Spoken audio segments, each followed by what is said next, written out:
My family and I feel as though the state of Illinois has completely failed us. They've not only failed us as a family, they failed the families of the other victims, the citizens of the state. This has to stop. So I was punched this morning walking in the loop to my office. Trump, do not send the National Guard to Chicago, gang. Do not, I repeat, do not do it. Here you'll see a young woman, a Ukrainian woman, her name's Irina, and she boards a train in North Carolina. She's on her phone, has AirPods in, is minding her own business, and we don't have a crime problem. We have a race problem. Okay, guys, so I know I've been talking about Chicago here a lot lately, but we have to talk about the YNs that think that they're going to go up against the National Guard, which is absolutely insane. To be clear, if this actually happened, it's not going to end well. This is not a rap battle. This is not the block that you hang on. This is the military, okay? They're trained, they've got equipment, and quite frankly, the YNs wouldn't last 5 minutes. And I suggest for Black women to tell your children to stand down because you don't want to bury them even more than you already are. And here's what makes it even more serious. Donald Trump has already changed the name of the Department of Defense back to its original name, the Department of War. And if you want to think about that, that tells you where his mindset is headed. It's not about defense anymore. It's about being on the offense. And the YNs are out here playing soldier against real soldiers. They're not ready for that.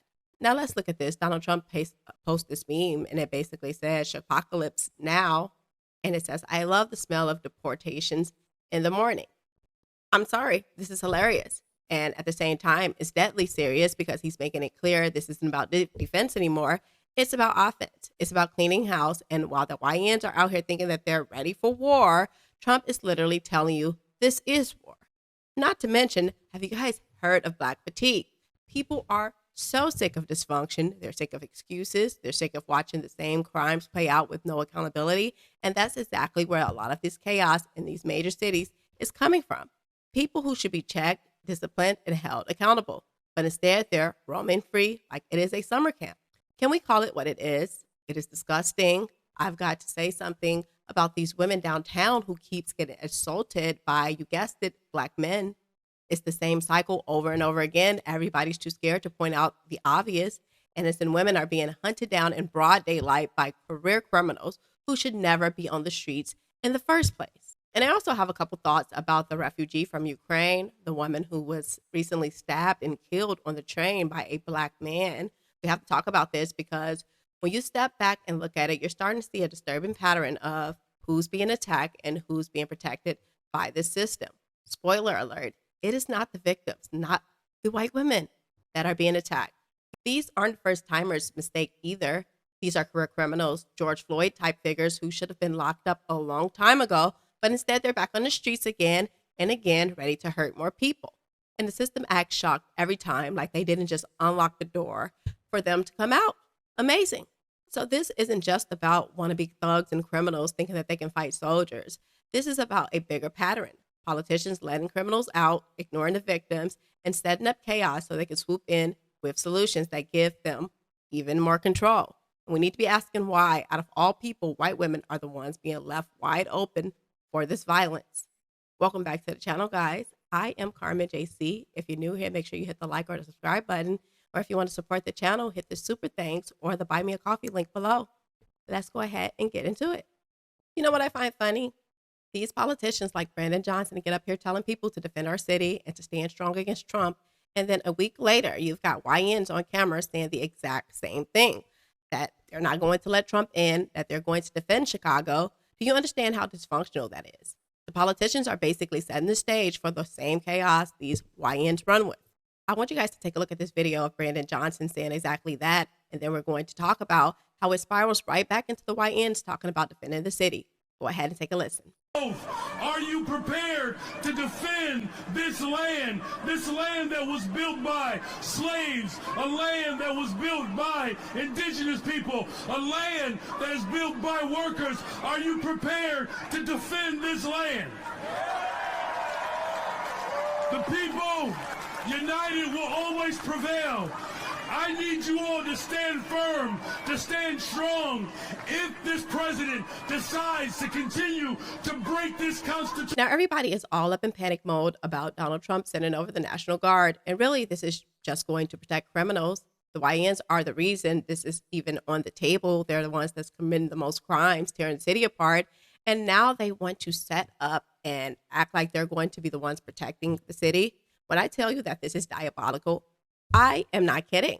The problem is when people are in the state of fear, they are much more willing to give up their rights. That's exactly what we're going to see over and over again, because that's how it works. Fear makes people hand their freedom right over, hence 9/11. Now let's go ahead and take a look at this first clip of this YN talking reckless. Go ahead and take a listen. Man, Trump talking about something. Chicago about to find out why it's called the Department of War. Nigga, you about to find out why it's called direct. The fuck, goofy ass nigga? We ain't scared of this shit. So you see, this is what I mean. The fact that these YNs think that they can sit here and seriously think that they can go up against the U.S. government is absolutely insane. I blame the education system and the parents. That is not bravery. It is ignorance dressed up as pride. And ignorance like that doesn't just get you hurt. It gets whole communities destroyed. But let's keep going because it only gets worse. Trump, do not send the National Guard to Chicago, gang. Do not, I repeat, do not do it. We are a different fucking breed out here, nigga. We are not Los Angeles. Nigga, we are not Washington, D.C. Nigga, this is Chicago, nigga. Them niggas go fight back. I'm telling you, them niggas go fight back, gang. Whatever, I don't give a fuck what you talking about. Them young niggas got switches, gang. They not going for that shit, bro. I know a bunch of y'all finna say, oh, it's the National Guard. They can't do anything about it. They must go in Chicago. Nigga, do y'all know that it's more bad people than good people, bro? There are over 100,000 gangs in Chicago by the city by itself, gang. Sir, do I have to explain to you that our military has drones and tanks and fighter jets? They drop bombs in other country. It looks like it's nothing. And you really think a Glock with a switch is going to stop the U.S. government? When I say that you don't want the smoke, you do not want the smoke. And the fact that you think that you can handle the smoke proves exactly how detached you are from the real world. Okay. Now, every once in a while, you'll hear a voice of reason slip through. And I want you guys to go ahead and take a listen to that. Young brothers in Chicago, come to the front. Come to the front. I need to talk to y'all right now. Man, find you something safe to do. Find you something safe to do. I've been seeing a lot of y'all post videos trying to warn Trump not to come into Chicago. I don't know if y'all deaf, dumb, or crazy, but find you something safe to do. I'm gonna be real with y'all. Y'all only got two options. Two options. Either be unalive, badly, over unalive, or get sent to prison with so much time that you'll be unalive there. That's the only two options you got. To think that you finna go to war with switches against the federal government, you got to be so far gone in the mind, or to think that you got a chance to beat the U.S. military, the National Guard, in a combat, and you have no experience whatsoever in a combat situation. I don't know how many times y'all been playing Call of Duty. This ain't it. This ain't it. And if y'all know anybody in the Chicago area, they got family and friends, and they got young ones out there that think that they gonna actually be able to get away with this, y'all better warn them right now, because most people ain't even got money for funerals. But it's gonna be bad if they feel like they gonna resist what the police job is. Like, you got to be out your mind. I don't want y'all to take this message the wrong way. I'm not advocating for people to be scary. I'm advocating for you to be smart. Be smart. You know what I mean? I know a lot of y'all guys ain't gonna change your ways after they, lessen up once they come, but at least be smart while they're there. Like, if you feel like you're gonna be on the block with your little stick on you and the police, just gonna let you just do what you wanna do, or you feel like you can open up a couple rounds at them and it's just gonna be kumbaya, man, bro, they ain't gonna, there's no extent that the federal government won't go to find out who you are, to go into your homes and apprehend you. See, this person has a brain, because let's be clear, the fact that these YNs are trying to fight the federal government for the right to commit crime is insanity. Just think about it. The people causing the chaos want to fight the very people trying to stop the chaos. And worse, we have people cheering it on. This is how far common sense in our communities have fallen. It is disgusting, and it's not going to solve anything. And here's what makes it even sadder. They could just stop committing crimes and all of this would go away. They can clean their own cities up and this wouldn't even be a conversation. But they have no intent on doing that. And that's why the National Guard is going to come. And when they do, people are going to allow it because that's what happened. People naturally give their rights up when they're afraid. Fear always opened the door for more government power. And now let's get into the part that should really piss you off. I want you guys to go ahead and take a look at this clip. And tonight we have also learned that the National Guard has been deployed to help out with security. Our political reporter, Marianne Ahern, joining us now. And Marianne, obviously security top of mind. It is absolutely top of mind. Good evening to both of you. And it was top of mind in Milwaukee as well. There was very tight security. The Democrats, traditionally, they do attract more protesters. However, city and state leaders, they're all telling us the DNC is prepared. Vice President Kamala Harris and her husband arrive in Chicago tonight with Senator Dick Durbin and others from the Illinois congressional delegation there to greet her. Harris will attend President Biden's speech Monday night as he officially passes the torch. See, what I don't like is that they're going to just continue to play in our face. Governor Pritzker and Brandon Johnson was perfectly fine with the National Guard protecting the DNC. They were okay with soldiers standing outside the convention halls and keeping politicians safe. But the second is about protecting the neighborhoods where regular people live. Suddenly it's a problem. Suddenly it's a dictatorship and Trump is a tyrant. Do you see the game here? They want the guard when it benefits them, but not when it benefits you. And that's the trick. They play right in your face like you can't see what's happening. They rather continue the chaos in your community so they can use it as leverage than actually just let order come and clean it up. Because if the chaos stops, then their control stops, and that's what this is really about.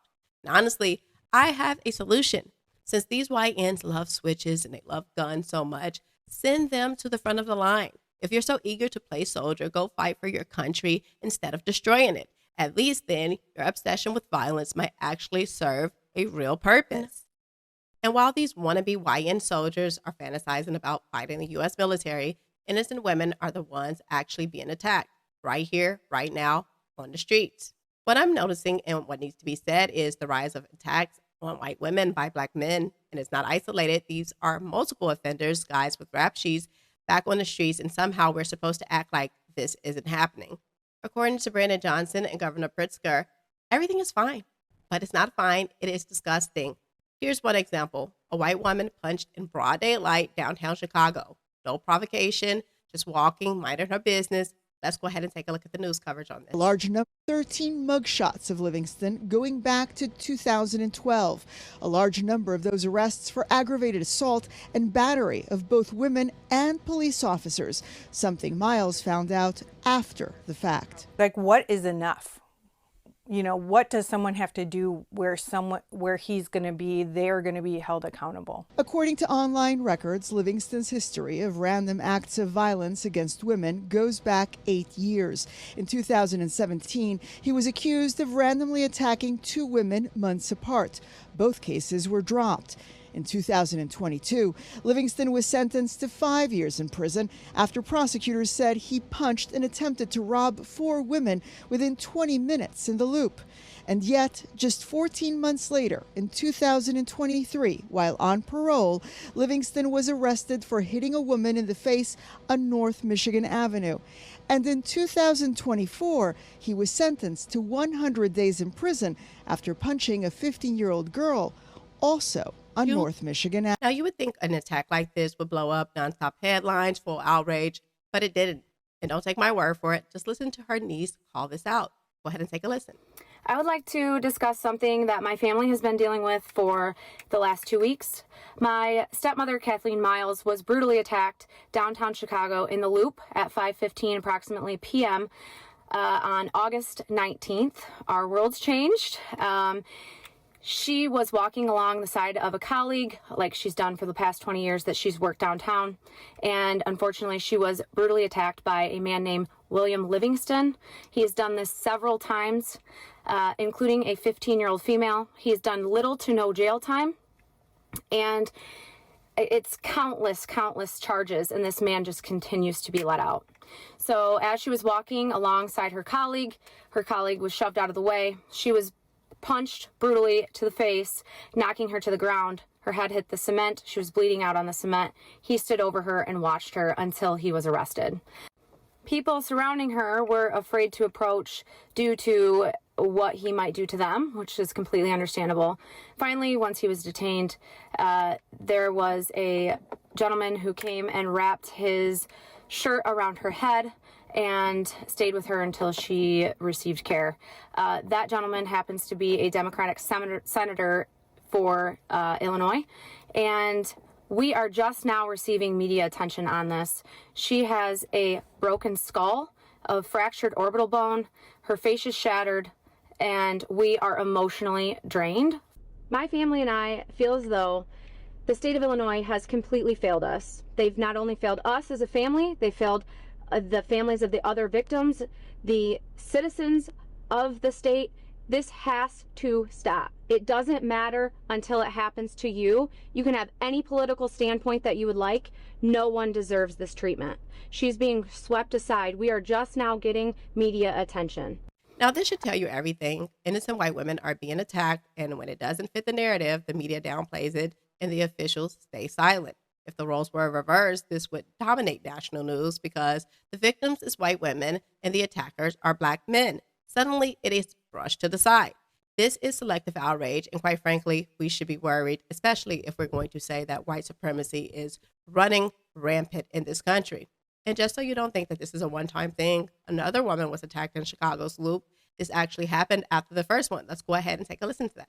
So I was punched this morning walking in the Loop to my office. Never thought I would be one to make a video like this. Chicago commuters that work in the Loop, please be so incredibly careful when you're standing in a crosswalk, because that's how I got punched in the face. So this morning on Wells Street at like 8:15 with tons of other commuters nearby, some random man who was walking perpendicular from me came behind me, walking this way, came around my right shoulder and actually like swung up and over my shoulder into my jaw, kind of pushing downwards. When he punched me, my glasses fell off, and I have extremely low vision. For those of you that do have low vision, you get how vulnerable you feel without your glasses, and especially right after getting punched. He was wearing all black with this gray raincoat, and he had his hood on, and he took his hood off, and he looked at me, and I saw that man's bald head. Didn't want to take my phone, didn't want to take my work computer, didn't want to take my bag, my wallet, nothing. He just wanted to hit me, so. But the reason why I'm making this video is after talking to police, it really does seem like this is becoming a repeat offense. Maybe not the same guy, but there's definitely an uptick in these simple battery cases. They're getting a lot of reports of people who are just getting hit. At least what I heard from them, it sounded like they're all women or majority women.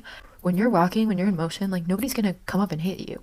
But when you're standing there at the crosswalk, I should have been looking around like that. And I was looking ahead at the intersection, but I didn't know that this guy came up behind me. It could have obviously been a lot worse, but like it does really hurt. And I was shaking for like 2.5 hours. So clearly there's a crime problem in Chicago. But here's the thing, the governor and the mayor choose to selectively address these issues. And Chicagoans are the ones that's paying the price. And if you think that this is just a Chicago problem, it is not. The same pattern shows up across the board. Take a look at this case where this Ukrainian refugee stabbed on a train for no apparent reason. And spoiler alert, yes, the attacker was a black man. Take a listen. Now to one of the most shocking stories of the year. This horrific murder was caught on camera. The brutality, the depravity of it is beyond anything I can adequately describe. We will not show the full footage, not even blurred, but just watching the lead up to this senseless crime is chilling. Here you'll see a young woman, a Ukrainian woman, her name's Irina, and she boards a train in North Carolina. She is on her phone, has AirPods in, is minding her own business, and there is no interaction with her murderer, who slowly pulls out a knife and then launches a vicious attack, leaving her bleeding to death as he walks away. Josh, the lack of media coverage of this incident, the fact that this murderer was released over and over again after violent incidents, the whole thing is just so sickening.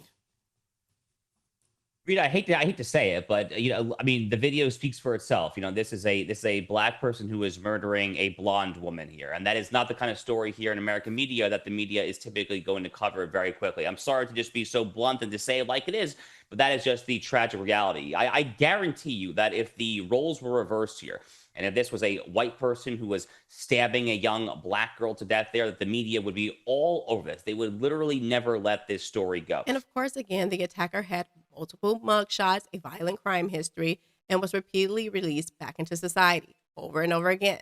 But I'm going to let Andre Williams, who I actually sat down with for an interview, and I'll be releasing that to you guys soon. I'm going to let him say the things that I want to say because I want to be nice, but he's not. Go ahead and take a listen. We don't have a crime problem. We have a race problem and a nigga problem. A 23-year-old Ukrainian refugee was stabbed to death by a nigga whose name I won't even say. And I think he deserves a lesser title than nigga. I think calling him a nigga is too disrespectful to the word nigga. This is a prime example for why people don't like being around niggas and are skeptical anytime they're around black people. We are the main reason for why people in this country don't like black people. Now, I'm going to say this. I'm not a fan of the Ukrainian refugees being here. However, the fact that a Ukrainian refugee escapes a war-torn country, where a country being bombed, her countrymen being killed, they come over here to the United States where she thinks it's safe, gets fucking killed by some nigga on a train. This is what makes people racist. This is what makes people biased. This is what makes people have prejudice towards black people. It's behavior like this that we don't call out, that we don't police, and we don't get these fucking people off the street. Black fatigue is increasing significantly. And I'm telling you this, when people bounce back, everyone in this country, it's not going to be nice for us as black people. He said my exact thoughts. And just so you know, it's not just her. Another white woman was attacked in the park while walking her dog by a black man. Another isolated incident? I think not, because this is a pattern. Let's go ahead and take a look at that. A man is behind bars charged in the death of a retired Auburn University professor. Yesterday afternoon, the woman's body was found in the woods a couple miles away from the school.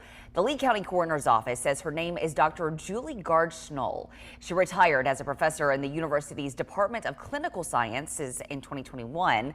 Well, just moments ago, police say Harold Dabney III is now facing 2 charges of capital murder in connection to her death. He's also accused of stealing the victim's truck, which has since been recovered. Dabney is being held in the Lee County Jail without bond. Okay, so here's the truth. These aren't isolated incidents. They're part of a systematic pattern. And the system is allowing it because soft on crime policies that treat criminals like victims and victims like statistics. These violent offenders are back on the streets again.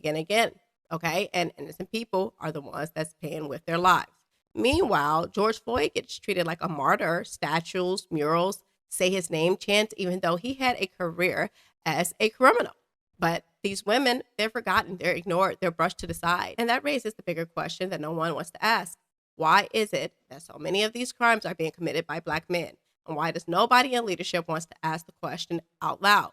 We know it's not about skin color, it's about culture, choices, and accountability. But because saying it out loud makes people uncomfortable, the cycle keeps going.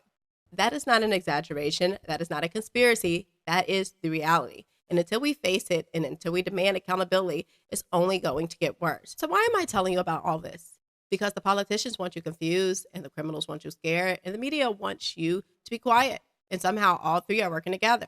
The second you start asking questions like, why are the same men with 10 mugshots back on the streets? Or why are white women suddenly open targets while George Floyd gets a statue? The whole game starts to unravel. Not to mention these YNs are out here walking around like they're actually going to fight the U.S. military. And I'll tell you, they're going to find out why this is the greatest country in the world. And I don't think they want those problems. And I keep saying this, but these women, you guys need to tell your children, you need to get your children under control. If you care about your children, tell your sons to stand down. If you want to see your children again, if you don't want this to turn ugly, you better speak up now because it will get ugly. And to the black community, I want to make this crystal clear. We need to do something about our own issues. We cannot keep looking to white people or the American government to fix the problems we created and continue to ignore it. A lot of the dysfunction, poison in our communities, we could solve it if we were just honest, looked inward, and face what is actually right in our culture. But until we do that, these problems are only going to get bigger. And when I tell you, I am not kidding, I mean it. I am not kidding. Because the reality is, this is not about safety. It is about control. If this was about safety, Brandon Johnson and Governor Pritzker wouldn't have rolled out the red carpet for the National Guard at the DNC while pretending Trump sending them to Chicago is a dictatorship. No, this is about control. They don't care if your neighborhoods are unsafe. They only care if their conventions are unsafe. And that tells you exactly where you rank in their priorities. The behavior is beyond disgusting. The logic is dumb. And quite frankly, the community is paying the price. And until we face that, until we demand accountability, this cycle of violence and manipulation will keep spinning. So don't get distracted by the spin. Don't get hypnotized by the slogans. Always ask who benefits when the chaos breaks loose, because it is never you. All right, guys, I'm going to get into some of you guys' comments. Alex Terrenstenbo says, love your work, Carmen. Keep it up. Thank you, Alex. I appreciate your support. And thank you for just watching. Ray says, keep up the Lord's work. I appreciate you, Ray. I really do feel like I'm doing the Lord's work. I'm glad you are able to see that as well. Mark Slater says, my cousin Stuart is officially a believer in JC 2032. Can't wait for the bumper stickers, t-shirts, and posters. Thank you, Mark Slater. I really appreciate you guys. Mark is always supporting the show, so shout out to Mark Slater. And I appreciate you just for keeping me going. Seriously, Mark. YouTube at Nick of the North says, props to whoever taught you the art of critical thinking as a child. I can only imagine how precocious you might have been. I enjoy your channel and topics.